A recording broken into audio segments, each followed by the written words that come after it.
Welcome back to PBR Acres. On this video, we're going to go through the last part of my build on the cabin. So we're going to look at the electrical system. And just as a disclaimer, I'm not an electrician. I'm just a pipe fitter, and I take good notes and am not afraid to ask questions. So please do not take any any information that you have on this and try to wire anything, because I'm not going to be liable if you burn your place down. But as we get into this, we're going to talk about from the beginning, the first year in the cabin hunting, the second year, and then last year. And from there, we'll talk about what my plans are in the future here with getting the electrical completely finished. Now, again, there is no power available from any electric company out where I'm at. I did talk to them about bringing it over. There was a little snippet when I was buying the land saying that, well, yeah, there's a bunch of neighbors that are bringing it down, so it'll probably be cheap. Well, mile and a half, 2 miles down the road, and yeah, way more money than I'm going to spend. I can buy a lot of gas and a lot of generators for that. So, like I say, we'll just kind of start going through what I have there now, how I make it work, and maybe what I'll do in the future. So here we go. All right, this journey begins back in 2022 up at deer camp. So if you guys look and watch the other videos, you'll see that we were barely into camp. We had just got things kind of sealed up, threw a little bit of insulation up in the ceiling, and put plastic on the walls just to keep it warm in there. I did know that I wanted to have some lights in there. I didn't want to deal with flashlights. I didn't want to deal with putting lanterns in there. So I bought a couple of RV lights, and then I bought an inverter, and we were able to watch our TV and watch some DVDs while we were at camp. So it made it nice, made it fun. It was late in the morning before we would head out, and like I say, it was nice having a little bit of light, but it was a very rough system that I put in. It was just like a couple of lights, the inverter. So then we get into, all right, I need to do something here. I got to start planning this. I was thinking, maybe I'll do a 3 battery bank.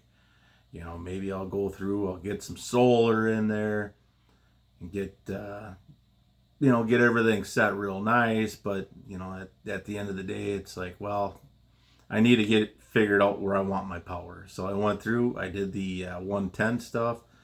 You'll notice outlets all the way around there. And, I just fooled around with it, looked at it, tried to figure it out. I wanted to do it right the first time.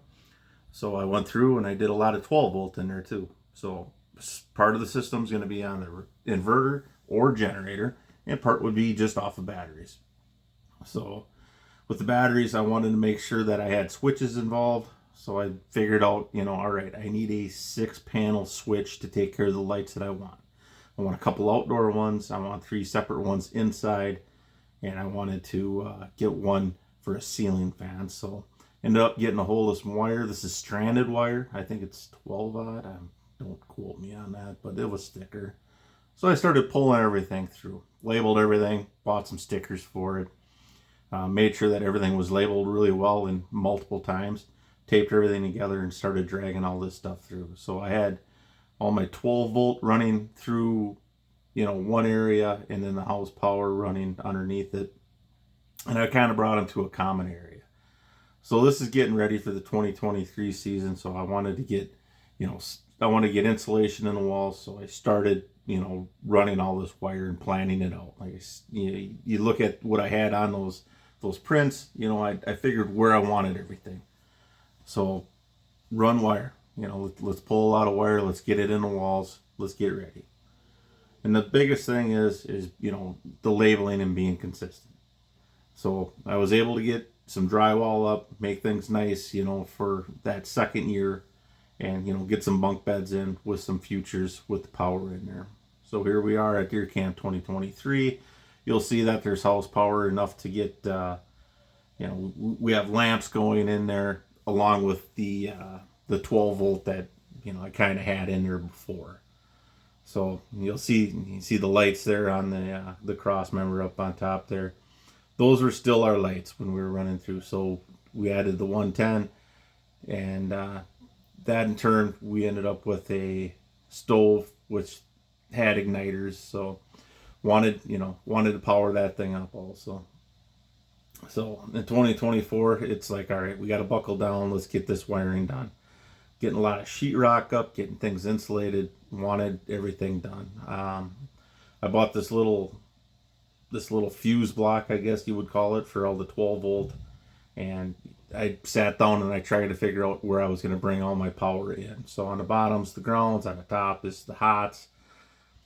Figured out, all right, this is what I need on one side, this is what I have coming on the other. So I dissected and divided the cabin into 2 equal parts. So 1/2 on the left hand side, 1/2 on the right hand side. And you can see all the wires being pulled there. Now the wires that are being pulled, that will also be the 2 wires bringing the main power into that switch panel. And then there was a couple that were pretty heavy duty going to, well, I should have said the fuse panel, but then going to a switch panel also. That runs all the lights. Wanted to get a board together where everything could just pull into one common area, being 12 volt and house power. Now we're dealing with a couple different things there. So I wanted one deal to land everything, and a battery box to drop my batteries in. And that's where the power feed comes from. Inside that box is where I drop my batteries. I can hook them up in there, can run them series, whatever I need to do. But also there will be 110 in there where I can run a generator, and then that generator will bring power in also. And then it'll in turn run a battery charger if I need to. So everything is basically in the walls now, and now I'm getting the drywall in, getting things done. I kind of threw the lights up. They're just 12 volt puck lights. I wanted to put them up temporarily up on the ceiling just to see how the light would kind of shine in there, because it is, it's at an angle. So I just took a measurement, ran with it, and it worked well. I mean, it's, we got them on, the whole ceiling. Everything was nice and lit up. So that got us to our last pieces there that we needed to get in for drywall, and I was happy with getting everything ready there. Here's some more wiring. I had to kind of pull the wires in and have the panel sitting there. I kind of prefabbed the panel in my garage and just kind of got the layout, drilled some holes, but all the wiring I did just kind of up in the air and just started pulling everything in, making everything equal. There's definitely wire that was sitting behind that panel that's loose, so I could pull it back out if I had to. But you can see where I'm starting to bring in wire up the right hand side, the left hand side with 12 volt. And then you can see I have a 30 amp breaker on the left hand side. So that'll be 2 15 amp breakers. And that's basically, running left side, right side. You'll see the inverters mounted there. And then the other outlet is house power that would come from a generator. And there it is mounted to the wall. And it's nice and tight. It's out of the way. There's a gap between it and the stove that you'll see later, but everything kind of worked. It's a little bit insulation back there. And then finally I got to get to the switch. Figured out, I labeled everything really well. Had to do a little extra framing for it. Had to remember exactly where I wanted to put all my switches to. So I cut everything back, made sure they were labeled well, and went to it. So at this point here is where I'll take you for a little walkthrough.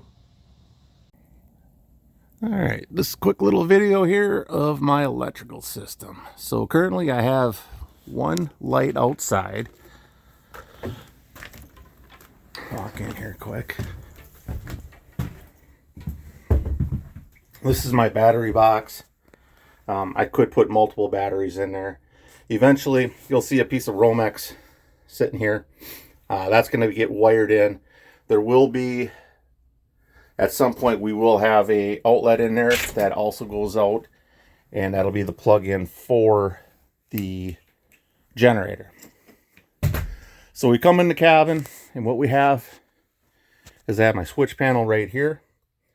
So these 3 on the top, if you will, are my lights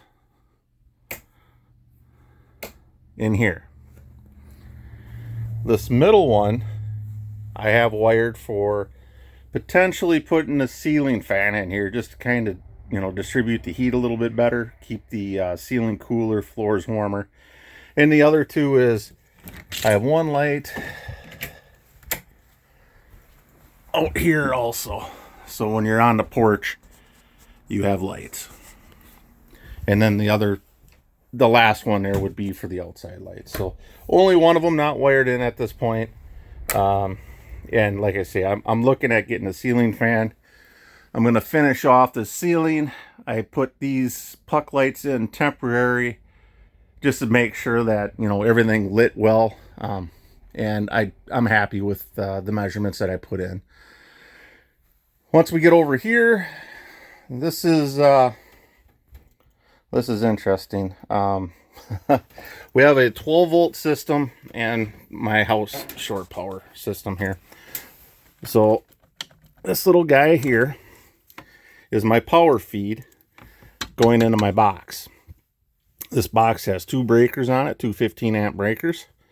This one goes that way. This one goes that way. Everything else on here is going to be 12 volt, and that's how that works. So again, there's a left and a right. Everything's kind of, you know, separated. So for the feeding of the house power, I can either take this into the inverter, and I have the inverter where I can hook it up, or I can plug it into this guy, and this is wired out to the battery box.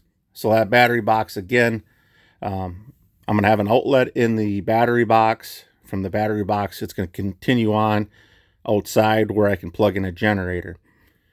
There's an outlet out there planned solely for having a battery charger. So I'll have my lead acid batteries out there. Actually, I usually bring two out here, you know, for deer season, and then when I'm going to have an extended stay out here.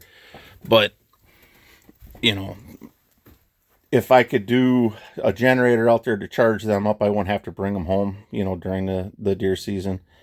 So again, I'll have a charger out there. I can run off a generator. I'm not really especially happy about, or the thought of running a generator.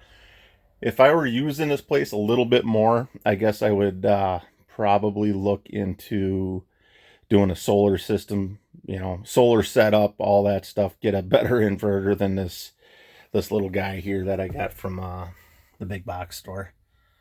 So I guess for feeding off power on my left side here, it's going to feed the stove, which has igniters in it. I can run that stove totally off grid where I can light it with you know, just a lighter or whatnot. So I have that. I've got a TV, DVD player. We do watch a lot of movies here, and I do have it figured out kind of past this area here where I could actually have a fridge in here, like a smaller fridge. And I'm still planning this out as far as what I'm going to do for cabinets. These are simple filing cabinets that I had gotten a hold of. As far as going the other way, my other leg goes this way. It's going to power the lamps here and here. And then I also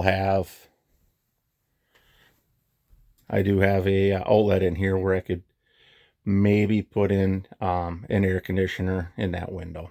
So lots to work on there. As far as a 12 volt system, just walking it back, you're going to see I've got 12 volt running in here and some down here. What's going to happen is there's going to be another bunk going in here. So I'm going to have a switch as I walk into the door. There'll be a light up here underneath that bunk. And this will be the bathroom area. As far as this goes in here, you're going to notice these. That's going to be set up with a switch. A small hole light that would be something you see in an ice shanty. And I have one in here. And then also there's going to be a USB charging port, I guess, or plug-in. There will be a USB right here. You can see the wires there. and also right here. That kind of takes care of the 12 volt on this side. As far as the 12 volt going this way, I do have it planned on putting some speakers in here. So I'm going to have a radio. There's the speaker wires. Speakers, I'll probably go up in those corners there. And then I'm going to have, as far as this goes, I will have a USB charging port. I'm also looking at doing, I'm going to take one of these original lights that I had put in here the first year or two, and I'm going to use it. I'm going to put a cabinet in here, so it'll be an under the cabinet light, I guess. And a switch on that will be just the switch that's on the unit. So that'll help with light. And then on that leg, it comes all the way and it fires this guy off. I did use a heavier wire on this one coming to power this switch off of my bank system here. So you can kind of see what's going on there. Everything else is a little bit smaller, but I do have this one big boy that that's the feed coming in and out, and then this green and this white guy is going back out to that switch panel. I'm no wiring guru. I did talk to some good qualified electricians about it. It's overkill. My wire is well oversized, so this shouldn't be an issue. The top three here, like I say, are for those puck lights. Those are all LED. I'm not sure what'll happen with that ceiling fan. That'll probably be my biggest draw on that switch panel. But the other two outside are small LED lights also. So anyway, that kind of wraps up what I have done in here for the electrical system. Hopefully I can get some more on that for you in the future. All right, just wanted to thank everybody for watching. This electrical system has been, it's been a work in progress. I do have quite a bit left to do. Well, not quite a bit, but enough to do yet this year while I'm finishing it. So I do plan on doing a lot of videoing this year as I'm working on the electrical system, the finishing of the inside, the interior. I do have plans for the exterior this year. A couple ideas coming up for working on that, and maybe adding a building for boiling sap. That's coming up real soon, and we're also going to need a small area for wood. So more to come on that, but I want to thank you for watching, and hopefully we'll see you on the next video.